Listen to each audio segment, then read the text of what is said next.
सभी को सादर जय जिनेन्द्र। जय जिनेन्द्र। गंगवाल अंकल जी आप शुरू करिए 90 नंबर गाथा। 90 तो हो गई ना, पूरी 91 करना है ना?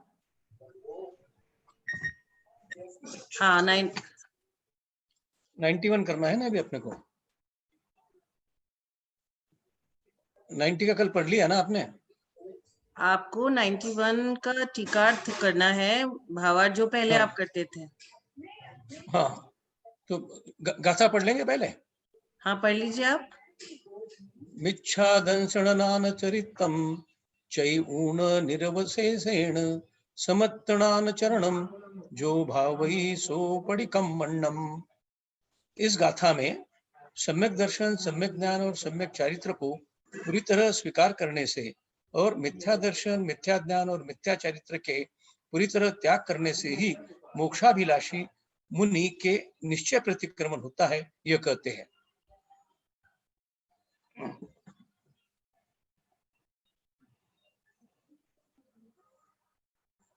अन्वयार्थ मिथ्या दंसण नान चरितम मतलब मिथ्या दर्शन, ज्ञान और चरित्र को निरवशेषेण मतलब पूर्ण रूप से, चै ऊण मतलब छोड़कर, समत्तनान चरणम मतलब सम्यक्त्व, ज्ञान और चरित्र की, जो मतलब जो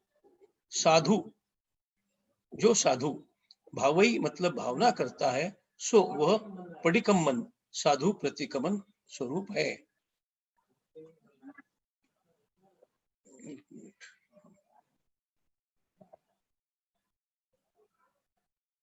गाथार्थ जो मुनि पूरी तरह मिथ्या दर्शन, मिथ्या ज्ञान और मिथ्या चारित्र को त्याग कर सम्यक दर्शन, सम्यक ज्ञान और सम्यक चारित्र की भावना करता है, वही प्रतिक्रमण स्वरूप होता है। टीकार्थ जो मार्ग भगवान अरिहंत परमेश्वर के मार्ग के विरुद्ध है वह मार्गाभास है। अर्थात जो अरिहंत भगवान ने जो मार्ग बताया है उसके विरुद्ध यदि हम चल रहे हैं तो वो मार्गाभास है, मतलब वो मार्ग नहीं है। उनका श्रद्धान करना मिथ्या दर्शन है, उसी में ये वास्तविक है ऐसा ज्ञान होना मिथ्या ज्ञान है, और उसी मार्ग का आचरण करना मिथ्या चारित्र है। अथवा स्वकीय बुद्धि, स्वकीय शुद्ध आत्मा के श्रद्धान, ज्ञान और अनुष्ठान से विमुख होना मिथ्या दर्शन, मिथ्या ज्ञान और मिथ्या चारित्र रूप रत्नंत्र है। तथा तीनों काल में निरावरण नित्यानंद रूप लक्षण से युक्त निष्कलंक परम पारिणामिक भावमय कारण परमात्मा रूप आत्मा के स्वरूप श्रद्धान, ध्यान और आचरण स्वरूप निश्चय रत्नंत्र है। या निश्चय रत्नंत्र को उन्होंने क्या बताया कि भाई मिथ्या दर्शन, मिथ्या ज्ञान और मिथ्या चरित्र को छोड़ना चाहिए, और तीनों कालों में हमेशा कभी भी नित्यानंद रूप, हमेशा भगवान के इसमें आनंद मानते हुए निष्कलंक और पारिणामिक भावमय परमात्मा का ध्यान करना है, उनको ही जानना है और उनका ही कहा हुआ आचरण को स्वीकारना है, यही निश्चय रत्नंत्र है। इस प्रकार भगवान परमात्मा के सुख का अभिलाषी परम पुरुषार्थ में तत्पर रहने वाला जो साधु पूर्वोक्त मिथ्या दर्शन आदि का त्याग कर शुद्ध निश्चय रत्नंत्र स्वरूप आत्मा की भावना करता है, वही परम तपस्वी निश्चय प्रतिक्रमण स्वरूप होता है, ऐसा यहाँ कहा गया है। टीकाकार कहते हैं आत्म तत्व का अनुभव करने वाले ज्ञानी पुरुष समस्त विभाव भाव और व्यवहार मार्ग रूप रत्नंत्र को छोड़कर शुद्ध आत्म तत्व का एक ज्ञान का ही श्रद्धान, ज्ञान तथा आचरण करता है। इस तरह निश्चय रत्नंत्र का और मुनियों को मिथ्यात्व छोड़ के सम्यक चरित्र, निश्चय चरित्र को स्वीकारना है, यह बात यहाँ कह रहे हैं। जय जिनेन्द्र।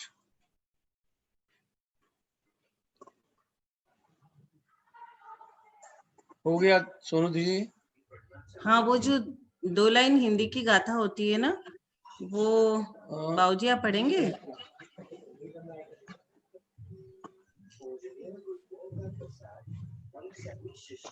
मैं पढ़ूं क्या? हाँ पढ़ता हूं मैं। मिथ्यादंसणान मिथ्यात्व ज्ञान व्रत की जड़ काटता है, संस्कार भी न उसका रख डालता है। सम्यक ज्ञान व्रत को उर से बिठाता, सो ही प्रतिक्रमण लाभ अहो उठाता। हाँ सोनू बहन जी हो गया। सोनू बहन जी, हाँ क्या मेरी आवाज नहीं आ रही क्या? अरे हाँ तो हो गया। अच्छा ठीक है, अब हम इसका ये स्टार्ट करते हैं एक्सप्लेनेशंस। भव्य बंधुओं, आचार्य भगवान कुनकुन स्वामी ने पूर्व गाथा में भव्य अभव्य का कथन करते हुए यह संकेत दिया कि इस जीव ने अनादि से मिथ्यात्व को भाया और सम्यक्त की भावना से रहित होकर के मिथ्यात्व का ही सेवन किया। गुणभद्र स्वामी ने भावना का लक्षण करते हुए बताया कि जिसकी भाने से भव का विनाश हो वही भावना है। भावना क्या है? जो भव का विनाश कर देती है। ऐसी भावना को भाना ही मोक्ष मार्ग है। यदि वो भावना नहीं है तो मोक्ष मार्ग में स्थित होकर भी मोक्ष मार्ग ही नहीं है। पद्मप्रभ मलधारी देव कलश में कहते हैं कि बहुत खेद के साथ वो लिख रहे हैं कि इस भवसागर के जल में डूबे हुए जीव ने पूर्व में भी जो निर्वाण के कारण है ऐसी वचनों को सुना बहुत बार और धारण भी किया, परंतु ज्ञान के स्वरूप को नहीं समझा, मात्र बाहरी चारित्र को धारण किया, परंतु ज्ञान स्वरूप आत्मा के वास्तविक स्वरूप को कभी नहीं समझा। आत्मज्ञान और अनात्म ज्ञान के भेद को नहीं समझा। करनी तो की, परंतु सारी करनी मिथ्यात्व रूप की। इसलिए आचार्य महाराज कह रहे हैं कि खेद है। खेद किस बात का? एक ज्ञान स्वरूप को प्राप्त नहीं किया। ज्ञान स्वरूप से तात्पर्य भाव स्वरूप से है।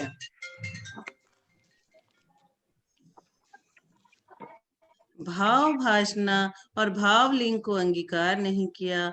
कभी कभी क्या होता है कि बहुत सारी क्रिया जीव करता रहता है, लेकिन भाव भाषना के अभाव में कर्म निर्जरा नहीं होती। हमारा भाव नहीं लग रहा है, हमारा मन नहीं लग रहा है, तो हम जितना भी कुछ कर ले, लेकिन हमारे कर्मों की निर्जरा नहीं होगी। ध्यान से समझना, भावात्मक दृष्टि के अभाव में चाहे जो व्यक्ति जो भी भक्ति की क्रिया करे, चाहे संयम की क्रिया करे, परंतु उसको भार सा लगेगा, आनंद नहीं आएगा। किसी भी चीज को करने में आनंद आना चाहिए। वो एक प्रेशर से कर रहे हैं तो उससे कोई फायदा नहीं होता। यदि भाव भासना से युक्त होगा तो कितना ही कष्टप्रद भी काम होगा, वह फूल सा लगेगा। ये अंतरंग की परिणति है। जैसे ठंडी के दिन हम लोग स्वेटर और कोट पहनते रहते हैं, लेकिन मुनिवर क्या करते हैं? ठंडी के दिन नदी और समुद्र के पास बैठ के ध्यान करते हैं। इतना कठिन कार्य, उनकी इतनी मन लगती है उनको इन सब कार्य करने में, उनको पता ही नहीं चलता कितनी ठंडी हवा लग रही है उनके बदन पे, क्योंकि बॉडी को तो वो पुद्गल समझते, अपना समझते ही नहीं। आचार्य कुंद स्वामी गाथा नंबर 91 में सहज दशा के बारे में प्राणी के प्रति करुणा भाव से कथन कर रहे हैं कि यदि जीव मिथ्यात्व से बच जाए तो हम संभाल लेंगे, लेकिन चारित्र को पर मिथ्यात्व को समझाना कठिन होता है।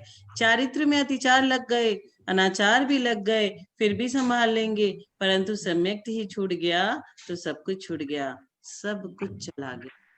यदि हम चौथे गुणस्थान में आ ही नहीं पा रहे हैं तो सब कुछ चला गया, सब कुछ खत्म है। पहला, दूसरा, तीसरा कोई औचित्य नहीं है उनका।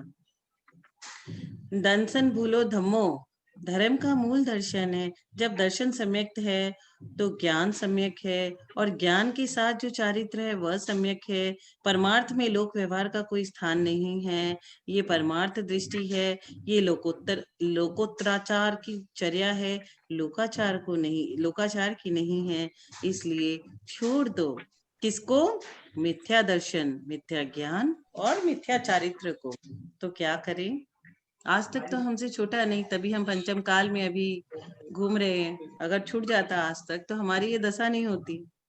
आप कितना ही प्रतिक्रमण कर लो, दिन में करो, रात में करो, पाक्षिक करो, मासिक करो, युग प्रतिक्रमण करो, पर सम्यक्त के अभाव में कोई भी प्रतिक्रमण नहीं कहलाएगा। सम्यक दर्शन ज्ञान चारित्र की जो भावना है, जो सम्यक दर्शन ज्ञान और चारित्र को भावता है, वो ही प्रतिक्रमण है। निश्चय से आत्मा की मुनि दशा ही प्रतिक्रमण है, शरीर की नहीं, आत्मा की मुनि दशा। आत्मा की मुनि दशा हो जाए लेकिन शरीर मुनि न बने, यह कभी संभव नहीं है। प्रतिक्रमण आदि जो सच आवश्यक कर्तव्य है, ये श्रावक के नहीं, साधु के ही है। श्रावक की सट आवश्यक भिन्न है। प्रतिक्रमण शब्द से यहाँ निर्गंथ अवस्था को प्राप्त जीव का है। नियमसार में पूरा महाव्रतों का ही कथन चल रहा, अनुव्रतों की चर्चा इसमें नहीं है, क्योंकि इसमें एक शब्द जोड़ दिया है, निरवशेष। क्या शब्द जोड़ दिया गया है? निरवशेष। यह शब्द कह रहा है कि असंयम को पूर्ण रूप से छोड़ो। पूर्ण रूप से हमें असंयम को छोड़ना है, आंशिक रूप से नहीं। इसलिए निरवशेष रूप से मिथ्यात्व को, अश्रद्धान को, अज्ञान को, चारित्र को छोड़कर जो भावता है वही प्रतिक्रमण है। अर्थात सम्यक दर्शन ज्ञान चारित्र को भाता है। यहाँ ज्ञान से आत्मज्ञान ही लेना, से सब अज्ञान है। आचार्य महाराज लिख रहे हैं कि इस जीव ने भवसागर में डूबते हुए अनेक बार निर्वाण की बातें सुनी। भवसागर में डूबते डूबते अनेक बार निर्वाण की बातें सुनी, निर्वाण की प्राप्ति का चारित्र भी स्वीकार किया, परंतु निर्वाण प्राप्ति के परिणाम स्वरूप आत्मज्ञान को प्राप्त नहीं किया। किसको प्राप्त नहीं किया? आत्मज्ञान को। और आत्मज्ञान के बिना कुछ होता नहीं है। यहाँ आत्मज्ञान से तात्पर्य शुद्धोपयोग की दशा, निर्विकल्प दशा। छायोपशमिक ज्ञान से निर्विकल्प दशा होगी, परंतु जो छायोपशमिक द्रव्य श्रुत है उसकी चर्चा यहाँ नहीं है, ये भाव श्रुत की चर्चा है। छायोपशमिक ज्ञान मोक्ष मार्ग में कारण तो है, सहयोगी है, परंतु वो मोक्ष को दे ही देता है, ऐसा नियम नहीं है।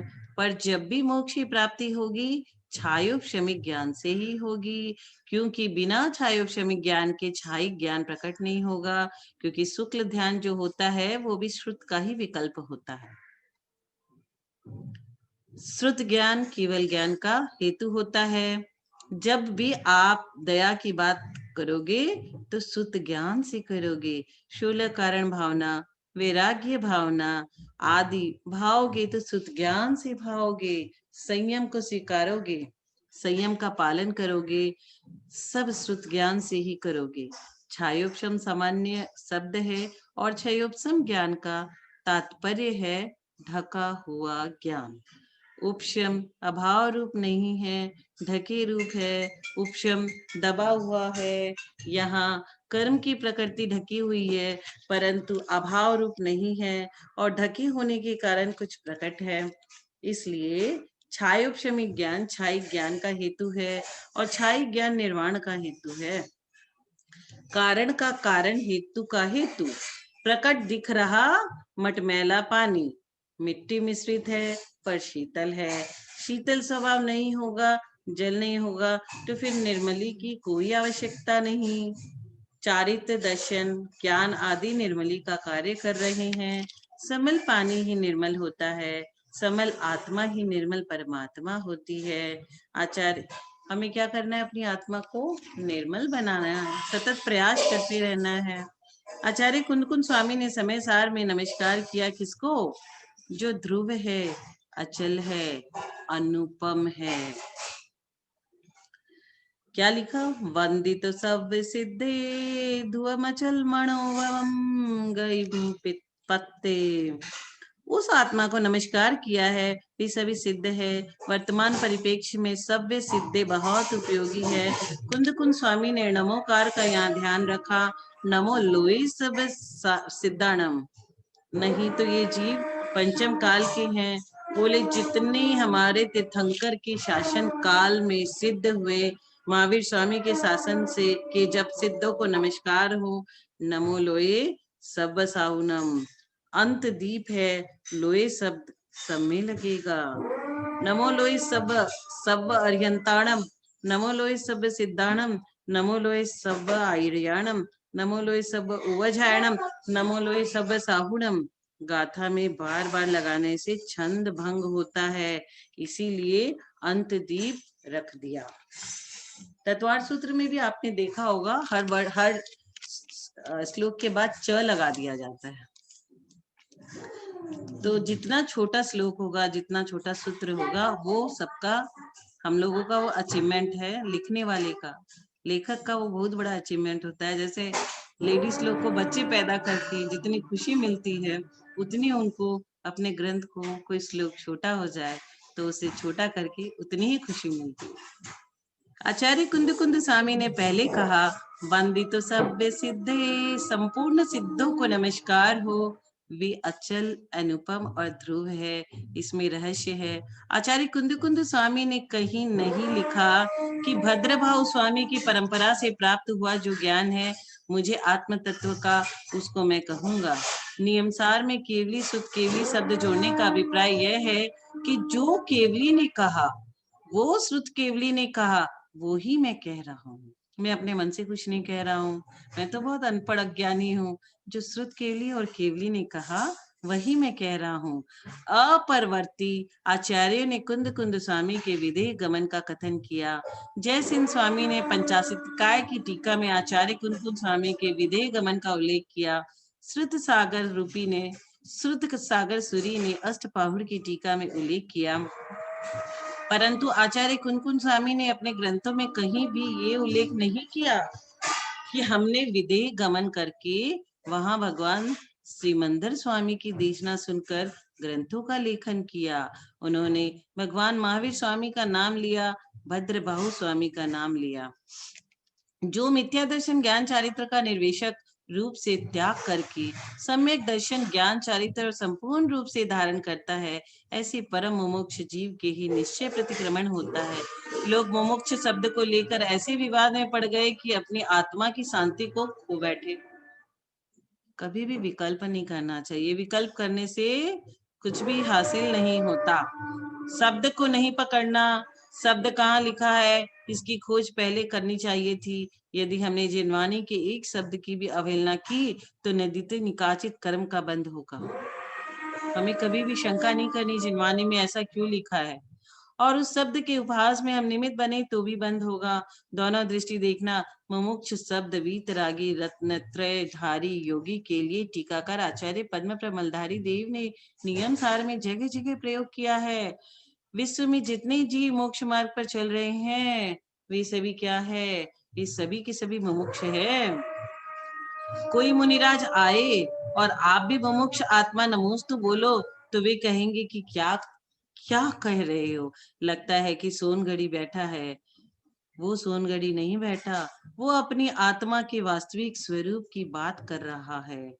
भगवान आप भी तो मुमुक्ष हो, हम लोग तो मुमुक्ष है, इसलिए हमने आपको नमस्कार किया। कभी भी किसी के पॉजिटिविटी को देखना, नेगेटिव को नहीं। एक ग्लास आधा भरा है तो आधा खाली है कभी नहीं देखना चाहिए, आधा भरा है।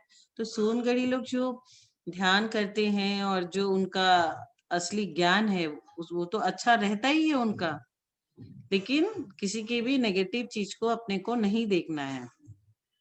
दोष ढाकू सभी का।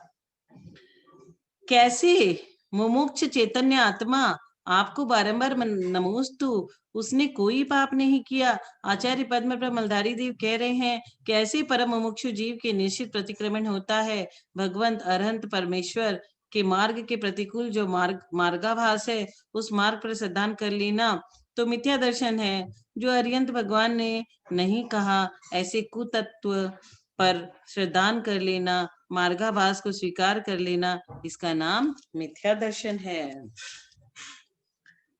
आगम में आप्त के मार्ग को मोक्ष मार्ग कहा है और अनाप्त के द्वारा कहे हुए मार्ग को जिनागम मार्गाभास कहता है। रथ्या पुरुष का अर्थ होता है पागल पुरुष। ये सब न्याय दीपिका का है। पागल पुरुष कभी सत्य को सत्य कहता है और कभी असत्य को सत्य कहने लगता है। तो कभी असत्य को सत्य और सत्य को असत्य कहता है। उसका तो भरोसा नहीं, वो कभी कुछ भी बोल देता है, क्योंकि वो तो सेंस में है ही नहीं। उमा स्वामी महाराज ने लिखा है कि पागल के समान, उन्मत्त के समान ये वीतराग मार्ग मनमाने का मार्ग नहीं, मार्ग का नहीं, उन्मत्ता का मार्ग नहीं, ये निर्मल दशा का मार्ग है।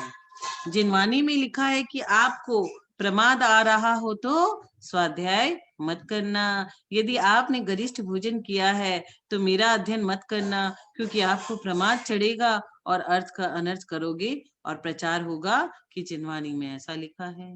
जब आपको सही ढंग से जिनवानी दिख नहीं रही है, आप प्रमाद से वशीभूत हो और फिर कुछ भी पढ़ लिया और बोलोगे कि कल अपने दोस्तों को कि जिनवानी में ऐसा लिखा है, तो गलत प्रचार होगा ना। एक सज्जन बोले कि मैं आपके यहाँ चातुर्मास कर सकता हूँ, परंतु आप वेदी में विराजमान भगवान पार्श्वनाथ के फनों को काटो। अरे भाई, तुम्हारा सम्यक इतना निर्मल हो गया कि समंतभद्र स्वामी को तुमने मिथ्यात्व में डाल दिया। वे बोले कि यह तो उपसर्ग की प्रतिमा थी और केवली पर उपसर्ग होता नहीं है, इसलिए फण की कोई आवश्यकता नहीं। हम फण की पूजा नहीं करते, हम पूजा भगवान पार्श्वनाथ की करते हैं। वो तो फण इसलिए दिखाया गया है कि प्रभु आप पर ऐसा घोर उपसर्ग हुआ, आप फिर भी विचलित नहीं हुए, साधना के मार्ग को दिखलाया गया। आचार्य समंत भट्ट स्वामी स्वयंभू स्त्रोत में स्तवन करते हुए कह रहे हैं कि आप कह रहे हो कि मैं वेदी पर दर्शन नहीं करूंगा, लगता है कि तुम्हारी दृष्टि में वीतराग छवि नहीं आई, तुम्हें तो मात्र फण ही फण दिख रहा है। फन के विकल्पों में नहीं घूमना कभी भी। किस लिए फन बनाया गया है? ताकि हमें पता चले कि केवली के ऊपर जब उपसर्ग आया था, जब पारसनाथ भगवान को केवल ज्ञान नहीं हुआ था, वो बैठ के तपस्या और साधना कर रहे थे, तो उनके ऊपर कैसा उपसर्ग आया था। वे फिर बोले कि बाहुबली भगवान की प्रतिमा है, उस पर छेनी चलाओगे? छेनी चलाओगे क्या? ध्यान रखना, जिस प्रतिमा को 1000 वर्ष हो गए हैं, जो प्रतिमा 100 वर्ष से पूजी जा रही है, प्रतिष्ठा भी न की गई है, तो भी प्रतिष्ठित है। जिनागम कहता है कि यदि अंगुली टूटी है, नासिका टूटी है और प्रतिमा प्राचीन है तो पूजनीय है। प्रतिमा प्राचीन है तो पूजनीय है, खंडित होकर के भी। ये कौन कह रहा है? जिनागम। सिरोहीनम यम न वंदनीयम, सिर से हीन है तो वंदनीय नहीं है। फण से खंडित प्रतिमा को खंडित मानकर विसर्जित मत कर देना। कहीं कहीं तो कुदेवों के पूजन में सम्यक्त झलक रहा है। पहले तो औरंगजेब के अत्याचार से सारे लोग क्या करते थे ना, जैन समाज के, कि हमारी जैन प्रतिमा को कहीं ना कहीं गाड़ देते थे, कहीं छुपा देते थे, कहीं दीवार के पीछे रख देते थे, तो वो कभी कभी मिलते रहती है तो कुछ कुछ पार्ट उनका खंडित हो जाता है। कहीं कहीं इतनी सम्यक दृष्टि बन गए कि पार्श्वनाथ बाहुबली की प्रतिमा को नमस्कार करने में सम्यक्त में दोष लग रहा है और चोला चढ़ाने में पुण्य लग रहा है। बड़ी विडंबना है।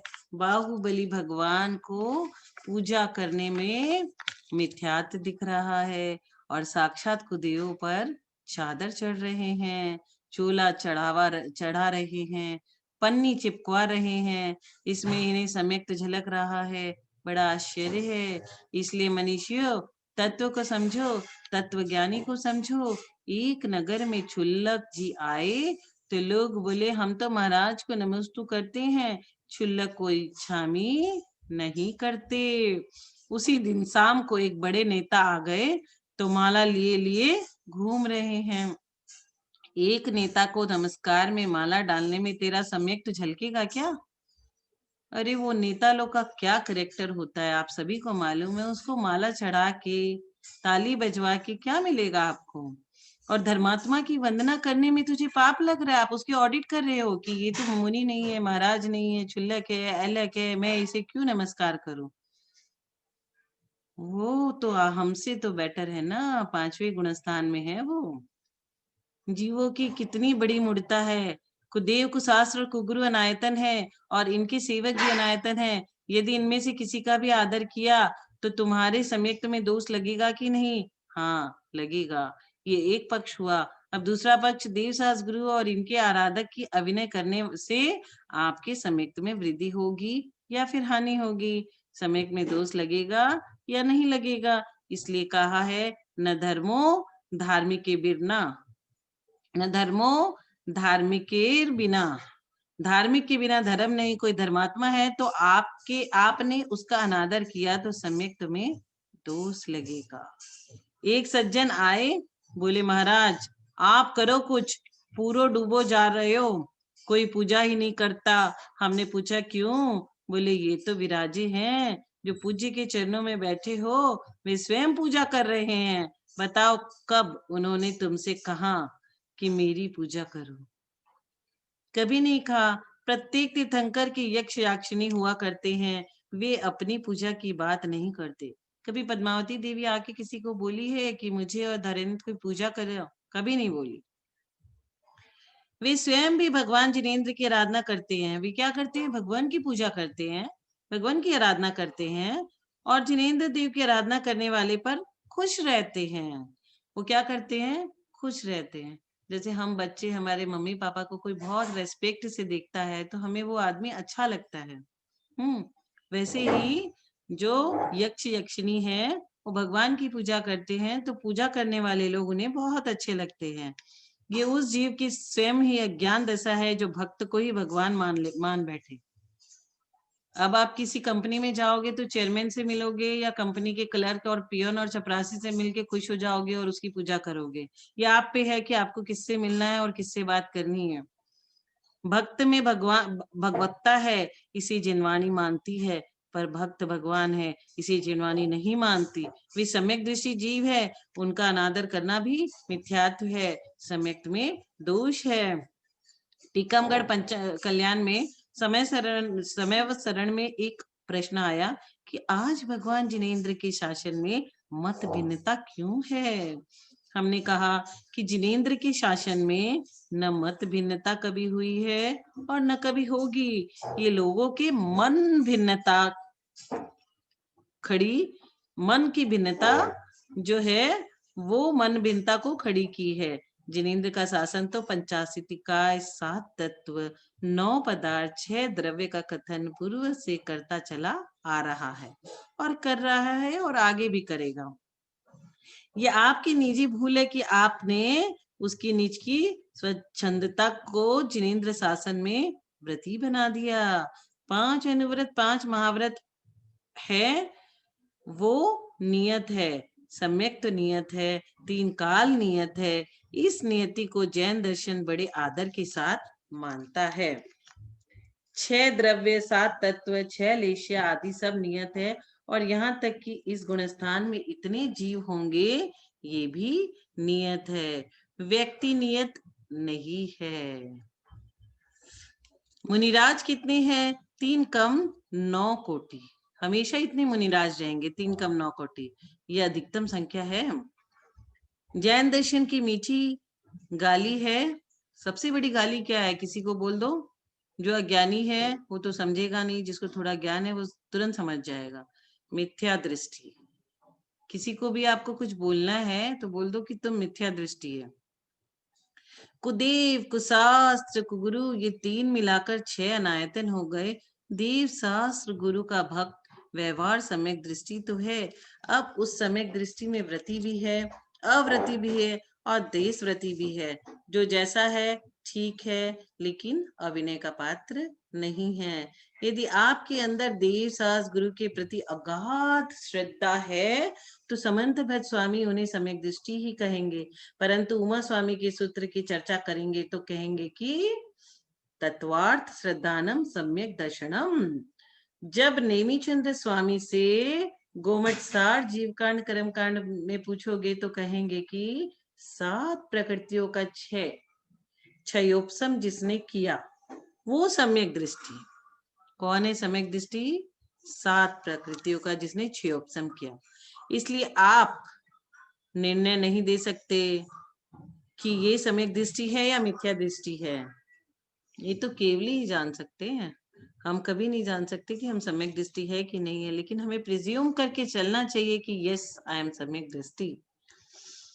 यदि द्रव्य सम्यक्तों का सेवन कर रहा है तो आपको सम्यक दृष्टि कहना पड़ेगा, और द्रव्य मिथ्यात का सेवन कर रहा है तो मिथ्या दृष्टि भी कहना पड़ेगा। भाव को तो भगवान ही बताएगा, इसलिए अभिनय मत करना। भाव तो हमारे इतने जल्दी ऊपर नीचे होते हैं कि जब मुनि महाराजों को गुणस्थान छठा सातवां पांचवा ऊपर नीचे होता रहता है तो हमारे पास तो बचे ही कितने हैं, पहला दूसरा तीसरा चौथा, और चौथा से गिरे तो हमारी कोई गति नहीं है, और उससे उठ भी नहीं सकते जब तक संयमी नहीं है हम लोग। जब घर का कोई बर्तन फूट जाता है तो उसको सदरवाते हैं, कपड़ा फट जाता है तो उसे सिलवाते हैं, ऐसे ही किसी द्रव्य को फेंक दिया तो उसका अभाव कर दिया। यदि किसी में अपने को दोष दिख गया तो आपको सुधारने का प्रयास करना चाहिए। यदि हमारी किसी ने निंदा कर दी बहुत और दोष दिखा दिया कि भाई तुम्हारे में तो ऐसा दोष है, लेकिन हमें बहुत बड़ाई सुनने की, तारीफ सुनने की आदत है, तो हमें उसे एक्सेप्ट करके अपने आप को सुधारना चाहिए। जब देख लिया कि सुधरने का अवसर नहीं है तो अलग करते हो। घर के फूटे बर्तन की सुधरने की संभावना न रहने पर ही बदलते हैं। कब बदलते हैं? जब लगता है कि अब ये रिपेयरेबल नहीं रहा। जैन दर्शन को समझने के लिए धैर्य बहुत जरूरी है। धैर्य के अभाव में आप न तो सम्यक को प्राप्त कर पाओगे और न ज्ञान को प्राप्त कर पाओगे और न ही चरित्र को प्राप्त कर पाओगे। धैर्य बहुत जरूरी है। बड़ा आश्चर्य है कि निगोदिया जीव को तो भगवान आत्मा कहते हो, और जो देव सास गुरु की आराधना कर रहे हैं उसे आप कह रहे हो अनायतन। जो सम्यक से सहित है वो आयतन, और जो सम्यक से रहित है वह अनायतन। जो तीर्थंकर भगवान के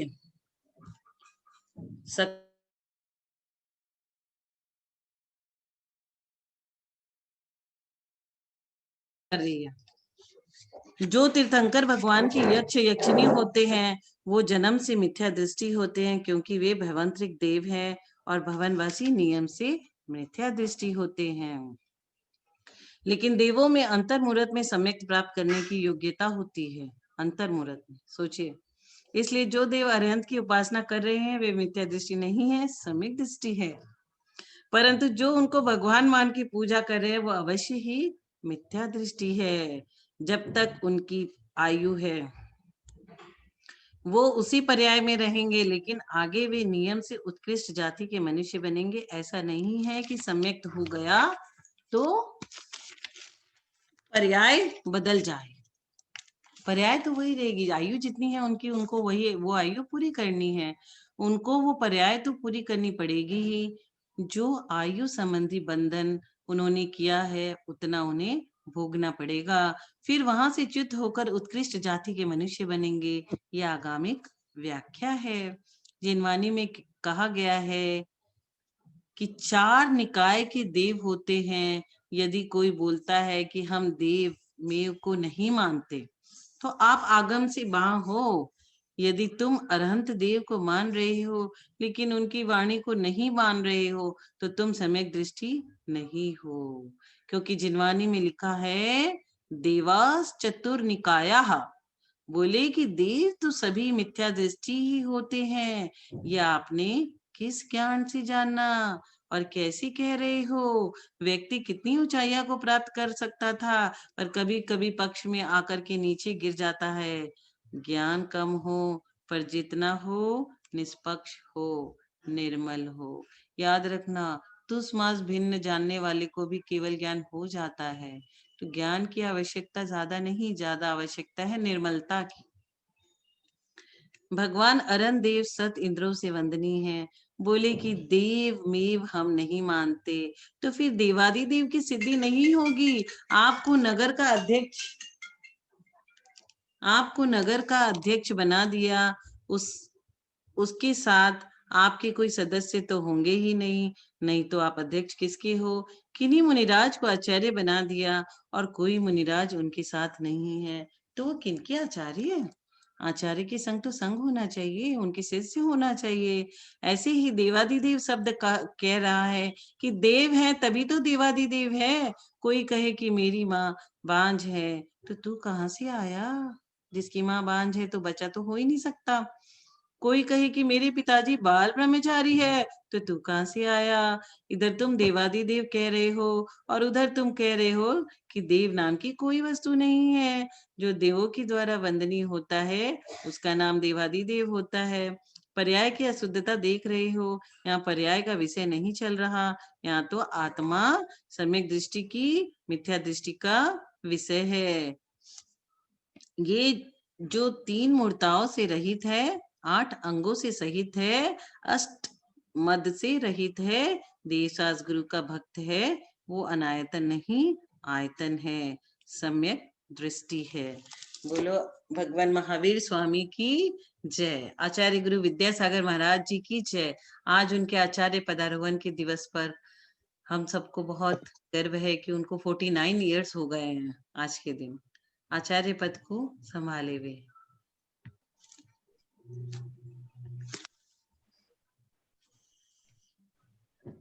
अशोक अंकल, आप 2 लाइन कुछ बोलना चाहोगे?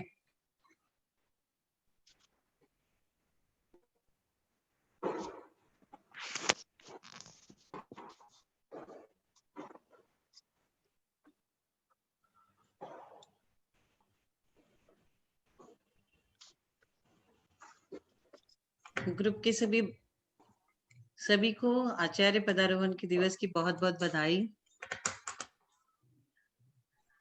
विजया आंटी, यदत मात्रा। जी जी, वंदना प्रणाम सभी को, जय जिनेन्द्र।